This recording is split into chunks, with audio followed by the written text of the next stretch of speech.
But ಅದೇ ಕ್ಷೇತ್ರಗಳಿಗೆ ಹೋದ ಸಂದರ್ಭದಲ್ಲಿ ನನಗೆ ಮಾಗಡಿ, ರಾಮನಗರ, ಈ ಚನ್ನಪಟ್ಟಣಿಗೆಲ್ಲ ಹೋದಾಗ ಅಲ್ಲಿ ಜನ ಹೇಳೋದು ಸೂರ್ಯಣ್ಣ ಓಕೆ, ಸೂರ್ಯಣ್ಣ ಚೆನ್ನಾಗಿದ್ದಾರೆ, ಬಟ್ ನಮ್ಮ ಕ್ಷೇತ್ರಕ್ಕೆ ಬರಲ್ಲ, ಅವ್ರು ಕನಕಪುರಕ್ಕೆ ಮಾತು ಸೀಮಿತರಾಗಿದ್ದಾರೆ. ಅದು ನಿಮ್ಮ ಮಾತಲ್ಲ.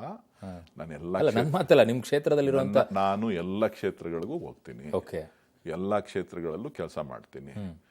ನೋಡಿ, ಆಯಾ ಕ್ಷೇತ್ರದ ಶಾಸಕರ ಸಹಕಾರ ಬೇಕು ಅಭಿವೃದ್ಧಿ ಮಾಡಲಿಕ್ಕೆ. ಓಕೆ,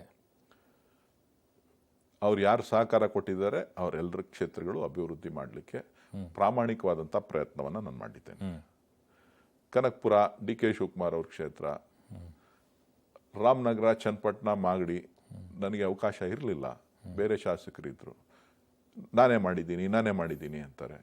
ಮುನಿರತ್ನ ಅವರು ನನ್ನ ಜೊತೆ ಇದ್ದಂಥ ಸಂದರ್ಭದಲ್ಲಿ, ನಮ್ಮ ಸರ್ಕಾರ ಇದ್ದಂಥ ಸಂದರ್ಭದಲ್ಲಿ ಮಾನ್ಯ ಮುಖ್ಯಮಂತ್ರಿಗಳ ಹತ್ರ ಸರ್ಕಾರದ ಮಟ್ಟದಲ್ಲಿ ಏನೆಲ್ಲ ಕೆಲಸ ಕಾರ್ಯಗಳಾಗಬೇಕಾಗಿತ್ತು ಆ ಕ್ಷೇತ್ರದ ಅಭಿವೃದ್ಧಿಗೆ, ರಾಜರಾಜೇಶ್ವರಿ ವಿಧಾನಸಭಾ ಕ್ಷೇತ್ರದ ಅಭಿವೃದ್ಧಿಗೆ ಎಲ್ಲ ರೀತಿಯ ಸಹಕಾರವನ್ನು ಕೊಟ್ಟಿದ್ದೇನೆ.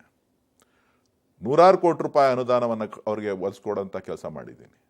ಇವತ್ತೇನಾರ ಅವರು ನಾನು ಅಭಿವೃದ್ಧಿ ಮಾಡಿದ್ದೀನಿ ಅಂತ ಏನಾರ ಹೆಮ್ಮೆಯಿಂದ ಹೇಳಿದ್ರೆ ಅದರಲ್ಲಿ ನನ್ನ 50% ಪಾಲಿದೆ. ನಾನು ಆ ಕೆಲಸಕ್ಕೆ ಕೈ ಜೋಡಿಸಿ ಕೆಲಸ ಮಾಡಿದ್ದೇನೆ. ಯಾವ ಹಂತದಲ್ಲಿ ಅಲ್ಲಿ ಇಲಾಖೆಗಳಲ್ಲಿ ಕಡ್ತಾ ನಿಲ್ತಿತ್ತೋ ಅಂಥ ಸಂದರ್ಭದಲ್ಲಿ ನಾನು ಹೋಗಿ ಅವರಿಗೆ ಸಹಕಾರ ಕೊಟ್ಟು ಕ್ಷೇತ್ರದ ಅಭಿವೃದ್ಧಿ ಕೆಲಸ ಮಾಡಿದ್ದೀನಿ. ಅದು ಕಾಂಗ್ರೆಸ್ನ ಕೊಟ್ಟಂಥ ಕೊಡುಗೆನೇ ಹೊರತು ಮುನಿರತ್ನಂ ಅವರ ವೈಯಕ್ತಿಕ ಅಲ್ಲ. ನಾನು ಕೂಡ ಅದರಲ್ಲಿ ಪಾಲುದಾರ.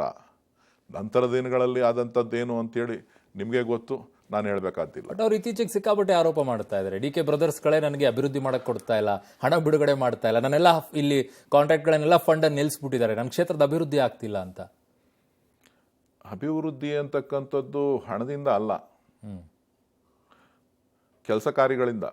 ಅದಕ್ಕೆ ಹಣನೇ ಬೇಕಲ್ವಾ? ಅವರು ಗುತ್ತಿಗೆದಾರರಿಗೆ ನಿರ್ದೇಶನ ಕೊಟ್ಟಿದ್ದಾರೆ, ಯಾವ್ದು ಕೆಲಸ ಮಾಡಬೇಡಿ ಅಂತೇಳಿ. ಗುತ್ತಿಗೆದಾರ ಅವರೇ ಕೊಟ್ಟಿದ್ದಾರೆ, ಅವರೇ ನಿರ್ದೇಶನ ಕೊಟ್ಟಿದ್ದಾರೆ.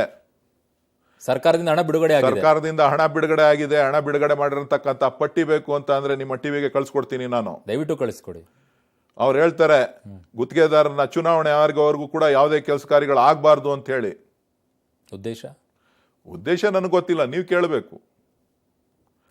ಕೇಳಬೇಕು ಅವ್ರನ್ನ. ಪಟ್ಟಿ ಕೊಟ್ಟರೆ ಕೇಳ್ತೀವಿ. ಅಲ್ಲ, ನಿಮ್ಮವರ ಗೆಳೆತರ ನಾನು ತುಂಬಾ ಹತ್ತಿರದಿಂದ ನೋಡಿದ್ದೀನಿ, ತುಂಬಾ ಕ್ಲೋಸ್ ಒಡನಾಟ ಇದ್ದವ್ರು. ಯಾಕೆ ಇಷ್ಟೊಂದು ದೂರ, ಎಷ್ಟು ವೈಷಮ್ಯ ಬಂತು? ಈಗಲೂ ಚೆನ್ನಾಗಿದ್ದೀನಿ. ಮಾಧ್ಯಮಗಳ ಮುಂದೆ ಹೇಳಿಕೆಗಳು ಯಾಕೆ ಇಷ್ಟೊಂದು ಆಕ್ರೋಶ ಭರಿತವಾಗಿರುತ್ತೆ? ಆಕ್ರೋಶ ಏನಿಲ್ಲ, ಅವ್ರನ್ನೇ ಕೇಳಬೇಕು ತಾವು. ಏನಾಯ್ತು ಅದಕ್ಕೆ ಕಾರಣ? ನಾನು ಯಾರನ್ನು ವೈಯಕ್ತಿಕವಾಗಿ ದೂಷಣೆ ಮಾಡ್ತಕ್ಕಂಥವನಲ್ಲ.